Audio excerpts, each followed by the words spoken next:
Okay, welcome back. In this video, we're going to go ahead and get things off started fairly quickly. What we are wanting to fix is the style of how the text is shown. So we are wanting to fix this. So let's go ahead and get started on this. So in order to get this stylized, we do want to call the style function. And I want to go ahead and do prompt and call the text. I have gone already and added a font to the game directory, so let me go ahead and show you. So in the directory, I created a fonts folder, and I've gone ahead and chose a font that I liked. And you can find fonts at Google Fonts or DaFont or any other font website that's out there. Just choose one that you like, or maybe you don't want a font, just leave it as is. But anyways, let me go ahead and push this down. So now that the font is added, I'm going to change the color. And I've chosen the color that I want already. And this color you can find colors that you like at, I believe, Adobe Color Wheel or any color website that you find that is safe. Go ahead and use that. And I've gone ahead and found a color that is suitable to the background color. Next is going to be the size of the text. So I'm going to do that, 24. And I'm going to align it horizontally to the screen. So it should be horizontal in the frame, which it is, as you can see. Okay, I'm going to go ahead and Shift R so I can auto reload it. That way I don't have to keep on reopening up the game. Next is the frame. Let me go ahead and fix that frame. So age prompt frame. Position it. So I already know how I want to position it. I want to position it in the middle, which is how it should be. No. 13. Yep, fairly around that area, which is fantastic, which is what I want it to be. The next one is the age confirm VBox, which is this right here, the VBox. And that is going to be, I think I switched it. Should be 0.33 and 300. Yep, just like that. Fantastic. And then after that, the style, age, confirm, and this time I'm going to be changing the text. I'm going to use the same font as this one. So let me go ahead and copy that. The color is going to be the same. Keep everything the same. Size is going to be the same. And kind of the same thing. Let's go ahead and align it within the VBox. So perfect. Okay. Next is the HBox. Let's go ahead and do confirm HBox. Position that, and the HBox is the yes or no text buttons. And add some spacing on that. And this is how it should be. And just to add a little fluff, I'm going to make this red, because I do want to make this, just add a little bit of color to it. So in order to do that, these little brackets, it looks like kind of like squiggly brackets. Type in color is equal to, what's the red? What's red? F0. Let's go ahead and do that. And then do the same thing, squiggly brackets, / color. Yep, and that should look like this, which is what I like. And then Click yes, and cool. Awesome. Okay. So we've got that stylized out of the way. Now we are going to go on, and when we click the start button, it should bring the player to the bedroom. So let's go ahead and do that.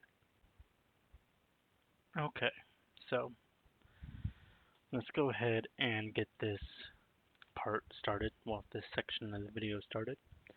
And this is going to be a long-winded one and maybe separated into multiple parts, but I just want to go ahead and explain what everything does. So let's get started.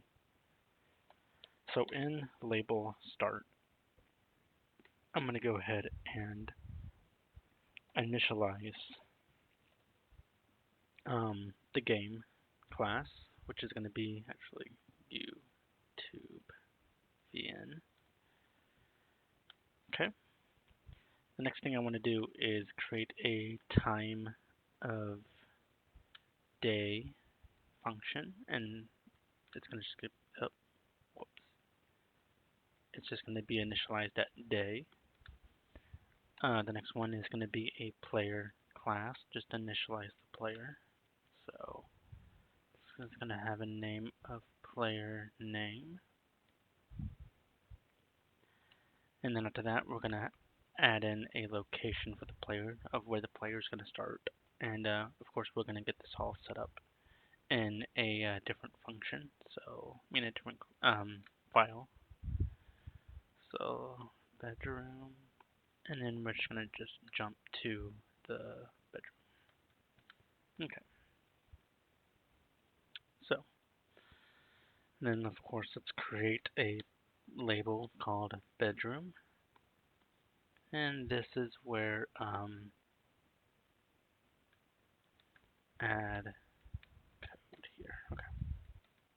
Cool. So this is where additional code's going to go, but anyway, so let's go ahead and just create these values. So I'm going to go ahead and create a location underscore init dot rpy. Okay. And then I also want to create another one called game dot rpy. Okay.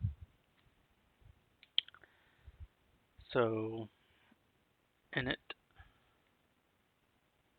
Python, because this is where everything's going to go, because this is where the class has to get defined. It's going to be class game, and of course class game is it defines the class of game, and then we're going to define init self name. And this, of course, the init is a method, is a constructor of the game class. It initializes an instance of the class with the name attribute, which is what we're going to define. So self.name is equal to name. And the parameter that is passed when creating an instance of the game class, which is what we've done right here, which is YouTube VN. And of course, self.name assigns a value of name to the instance variable of self.name.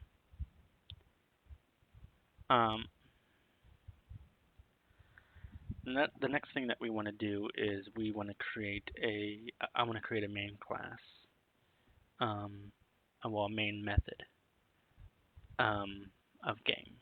So let's go ahead and you can go ahead and copy me for right now, and I will explain what each one of can't speak what each of these do in a minute. Sorry, just trying to figure out what I want to type. Multitasking is my best suit. Joking, it's not. False. What else do I want to add? I think I want to do call. Nope. Yeah, I think I want to do call screens as well. args, which is arguments. Okay. So what this does is, again, it's a method named main within the game class.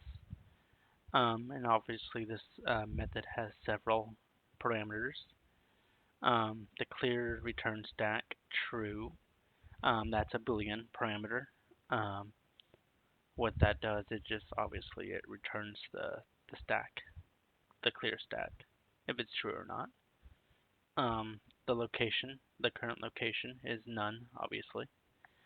The call location label, that's also a Boolean, which calls the location of the label, whatever the location label is called, like bedroom, hallway, whatever the location is.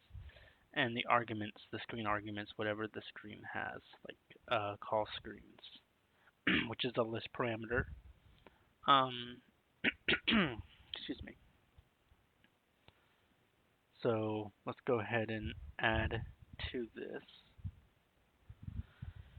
So I'm going to do Ren'Py dot, and these are all default variables that you can look into. So the screens, this line, pretty much Ren'Py dot scene layer screens. This line clears all displayables from the specified layer of screens and shows the scene background. Okay. The next one I want to do is free memory. This one attempts to free some memory, as you can see. Obviously frees up memory that Ren'Py might be holding on to. Ren'Py, what else do I want to do? Ren'Py dot display dot render dot free memory. This one specifically frees memory related to the render of Ren'Py. Cool. The next one I want to do is Ren'Py dot block rollback, because I want to be able to prevent the player from using rollback, from which, like going back to a previous state. Okay. The next one is going to be, I'm going to call a location handling as well. So if location is none, if the location is set as none, then player dot location dot call screen do call screen args. Cool. And if call screen label, then player dot location dot call. Okay.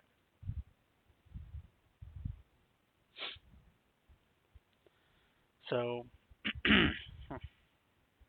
what this does is this block checks if the location parameter is none. Is none.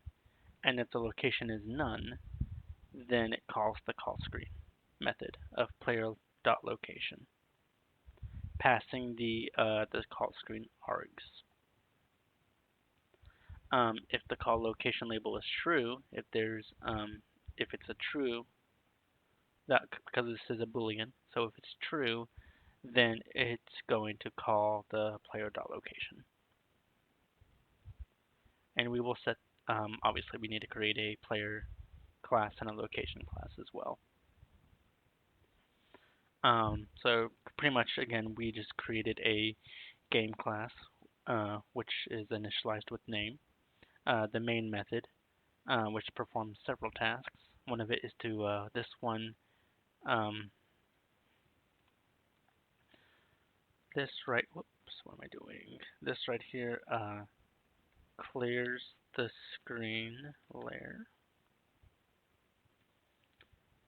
This one frees up some memory. This one hides any on-screen. Well, wait, hold on, I apologize. This one frees up memory on render Ren'Py. This one blocks rollback. And if no location is provided, it calls the screen associated with the player's current location. Optionally, calls the location label if the location label is true. Cool.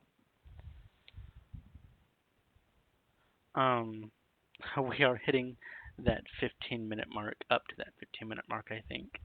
I do apologize if I have to make these videos short. It's just that's just my flow that I want to go with. But we will continue on with the next part as of hopefully I'll be uploading the videos fairly quickly. But yeah, hopefully this video is helpful. If you do find this video helpful, please give it a like, subscribe, comment, whatever questions that you have, and I'll see you in the next video.